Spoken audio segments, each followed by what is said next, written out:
नमस्कार दोस्तों, आज मैं आपको माघ मास के अंतिम दिन पर सुनी जाने वाली जोड़ा जिमाने की कहानी सुनाने जा रही हूँ। प्रेम से बोले माघ मास की जय हो, कृष्ण भगवान की जय हो।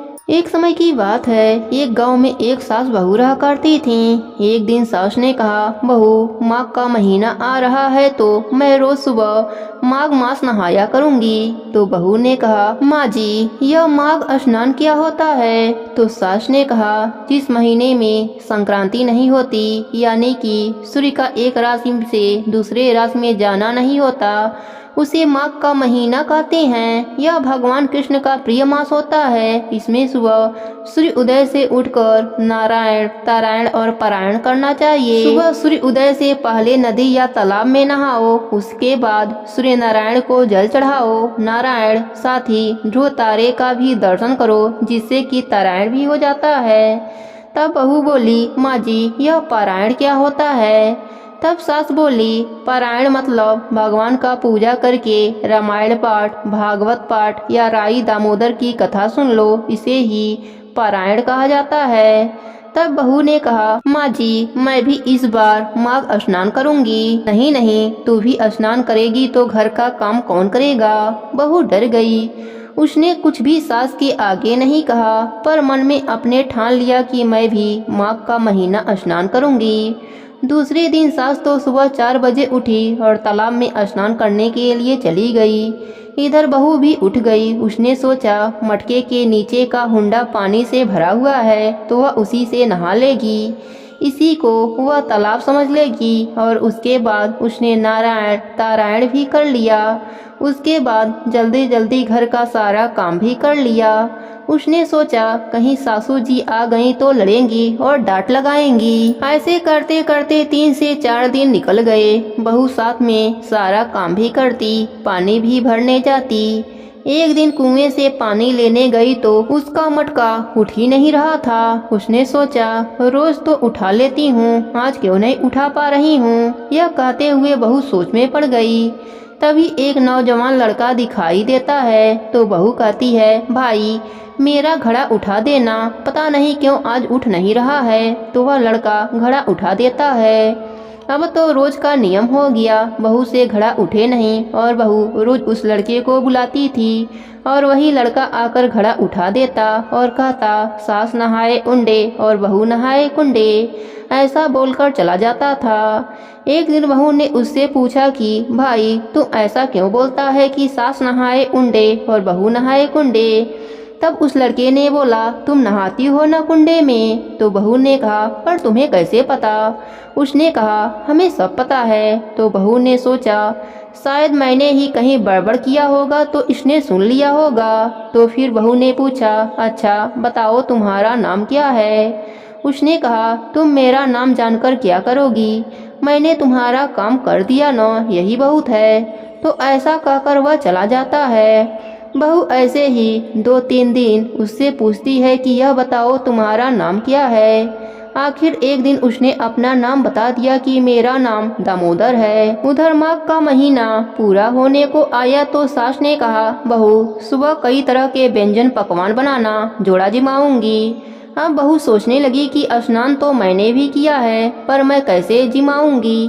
तो यही सोचते सोचते बहू पानी लेने गई तो दामोदर घड़ा उठाने के लिए आता है तो बोलता है, बहन आज तुम उदास क्यों लग रही हो? बहू बोलती है, भाई मैं क्या करूं, स्नान तो मैंने भी किया, मेरी सासू माँ जोड़ा जिमाएंगी, पर मैं किसे जिमाऊं?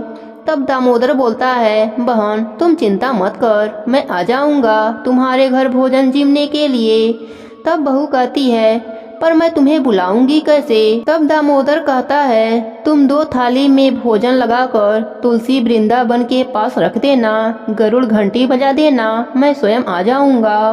बहू घर में जाती है, कई प्रकार के व्यंजन पकवान बनाती है। सासू माँ का जोड़ा जिमने के लिए आ जाता है तो आगे आसन लगाकर भोजन जिमाती है और पीछे के दरवाजे से 2 थाली में भोजन लगाती है, आसन लगाती है और तुलसी वृंदावन के पास 2 थाली रखकर गरुड़ घंटी बजा देती है। तभी भगवान दामोदर रुक्मणी जी के साथ आते हैं और भोजन करने बैठ जाते हैं। बहू बहुत प्रसन्न मन से सामने बैठे सासू माँ के जोड़े को भोजन जिमाने लगी और इधर तुलसी वृंदावन में बैठे दामोदर और रुक्मणी जी को भोजन जिमाने लगी।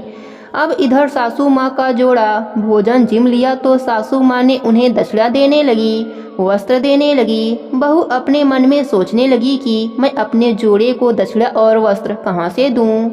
भगवान दामोदर ने बहू के मन की बात को जान लिए। भगवान ने कहा, बहन तुम चिंता मत करो, हमारे हाथ में तुलसी का पत्र और मंजरी रख दो। तब बहू ने ऐसा ही किया, तुलसी पत्र और मंजरी रख दिया। जैसे ही दामोदर जी के हाथ में तुलसी गई, तुलसी पत्ता सिक्का बन गया और मंजरी वस्त्र बन गए। तब दामोदर भगवान ने साक्षात बहू को दर्शन दिए और बहू का घर हीरे मोती अन्य धन से भर दिया। इधर सासू माँ अपने जोड़े को विदा करके बहू को बुलाने आती है। बहू चलो हम दोनों भी भोजन कर लेते हैं। अपने बहू को देखा, बहू सोने चांदी हीरे मोतियों से सजी हुई खड़ी है और जहाँ पर भोजन बना रही थी पूरा घर अन्य धन हीरे मोतियों से जगमगा रहा है। तब सास आश्चर्यचकित होकर देखने लगी। बहू ने अपने सासू माँ को सारी बातें बताया।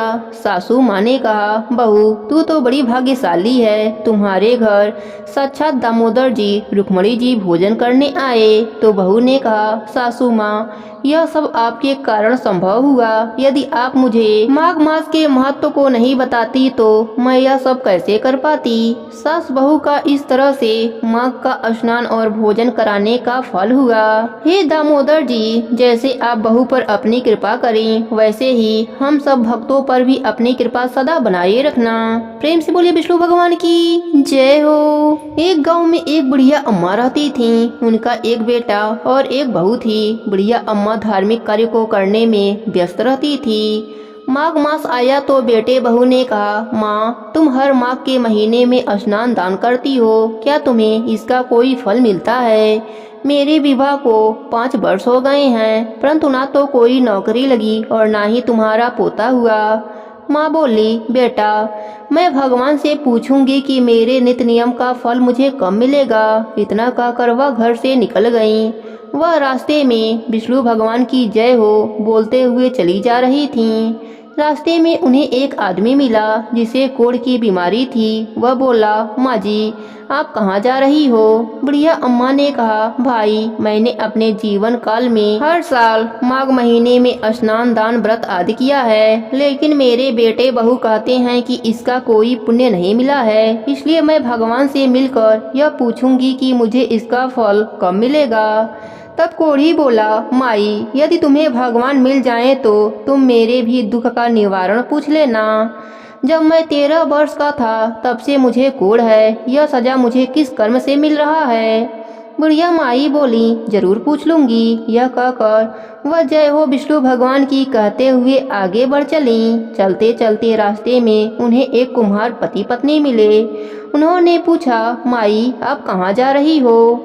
बुढ़िया माई ने सारी बात कुम्हार को बताई। कुम्हार सुनकर बोला, माई क्या आप हमारे दुखों का निवारण भगवान से पूछ लोगी? हमारे आजीविका केवल मटके बनाने से ही चलता है। पिछले 2 वर्षों से हमारे चाक पर टूटे फूटे मटके बन रहे हैं। कुछ भली प्रकार से बन भी जाते हैं तो वह पकाते समय फूट जाते हैं। ऐसा क्यों हो रहा है, यह आप जरूर पूछ लेना। बुढ़िया अम्मा बोली, जरूर पूछ लूंगी। इतना कहकर वहाँ से जय हो विष्णु भगवान की कहते हुए आगे चल दी। कुछ दूर जाने पर उन्हें एक सांप मिला। उसने कहा, मैं तुम्हें डसूंगा। बुढ़िया अम्मा ने कहा, जब मैं लौटकर आऊं तब तुम मुझे डस लेना, अभी तो मैं भगवान से मिलने जा रही हूँ। सांप ने कहा, माई तुम्हें भगवान मिले तो मेरे दुख का निवारण भी उनसे पूछ लेना कि मेरी नागिन जब भी अंडे देती है तो उसमें से एक भी सपोला जिंदा नहीं रहता। हमें यह किस कर्मों का फल मिल रहा है? मैं जरूर पूछ लूंगी। यह कहकर वह आगे चल दी। उन्हें एक वृक्ष के नीचे बैठे महात्मा जी मिले। उन्होंने पूछा, बुढ़िया अम्मा आप कहाँ से आ रही हो और कहाँ जा रही हो? बुढ़िया अम्मा अपने बेटे बहू द्वारा दिए गए तानों की सारी बात बताई। यह सुन महात्मा जी बोले, यदि तुम्हें भगवान मिल गए तो तुम उन्हें पहचानोगी कैसे? बुढ़िया अम्मा बोली, मैं उन्हें पहचान लूंगी। इतना कहकर वह महात्मा को प्रणाम किया और बोली, जय हो भगवान जी की। ऐसा कहते ही विष्णु भगवान ने उन्हें दर्शन दिए। भगवान ने कहा, बोलो तुम्हें क्या चाहिए। बुढ़िया अम्मा ने कहा, प्रभु आपके दर्शन होते ही मुझे सब कुछ मिल गया, अब मुझे कुछ नहीं चाहिए। विष्णु भगवान बोले, तुम्हारा कल्याण हो। अब बुढ़िया माई रास्ते में मिले सभी लोगों के दुखों का निवारण पूछने लगी। सबसे पहले कोढ़ी के बारे में पूछा तो विष्णु भगवान बोले, बुढ़िया माई वह कोढ़ी अपने पिछले जन्मों के कर्मों का फल भोग रहा है। पिछले जन्म वह नगर का राजा था। वह अपने प्रजा को बिना वजह ही दंड देता था। उस कोढ़ी को अपने ही प्रजा से मिली आह लगी है। तुम मेरे चरणों की धूली ले जाओ, उसके शरीर पर लगा देना, वह ठीक हो जाएगा। अब बुढ़िया माई कुम्हार दंपत्ति के दुखों का निवारण पूछा तो विष्णु भगवान बोले, एक बार उसी के गांव का गरीब व्यक्ति अपनी बेटी के विवाह के लिए कलश लेने आया था। उसके पास पैसे न होने के कारण कुम्हार दंपत्ति ने उसे कलश नहीं दिए। उसे उसी गरीब की हाय लगी है। तुम उससे कह देना कि अपने बनाए गए 100 मटके किसी प्यालू में दान दे दे तो उसके दुख का दिन दूर हो जाएगा। अब बुढ़िया माई ने नाग के दुख का कारण पूछा। विष्णु भगवान बोले, उस नाग ने एक बार किसी गर्भवती स्त्री को डस लिया था। वह स्त्री अपने गर्भस्थ बच्चे के साथ मर गई। उसी की हाय उस नाग को लगी है। तुम नाग से कह देना कि यदि वह अपने अमृत मणि किसी गरीब को दे दे तो उन्हें बच्चे हो जाएंगे। उन सबके दुखों का निवारण पूछने के बाद बुढ़िया माई ने विष्णु भगवान को प्रणाम किया। भगवान अंतर ध्यान हो गए। अपने साड़ी की पल्लों में बुढ़िया माई ने भगवान के चरणों की धूल को बांधकर फिर से घर की ओर चल दी। सबसे पहले वह सांप से मिली। सांप ने कहा, क्या हुआ बुढ़िया माई, भगवान के दर्शन हुए, मेरे दुखों का निवारण पूछा। बुढ़िया माई ने उसे सारी बात बताई। उसने कहा, माई गरीब आदमी मैं कहाँ से खोजूंगा, मेरी मणि तुम ही रख लो, क्योंकि मेरे पास तो डर के मारे कोई भी नहीं आता है। बुढ़िया माई ने वह मणि ले ली। वह आगे चली तो उन्हें कुम्हार दंपत्ति मिले। उन्होंने कहा, बुढ़िया माई तुम्हें भगवान मिले, हमारे दुखों का निवारण पूछा। बुढ़िया माई ने उन्हें सारी बात बताई।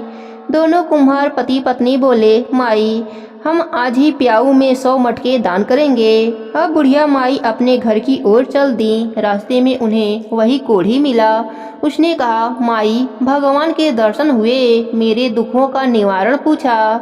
बुढ़िया अम्मा ने उसे सारी बात बताई। फिर साड़ी के पल्लों से भगवान के चरण की मिट्टी उसके शरीर पर लगा दी। थोड़ी चरण धूलि अपने बेटे बहू के लिए रखी। भगवान के चरणों की धूलि लगते ही उसका कोढ़ ठीक हो गया।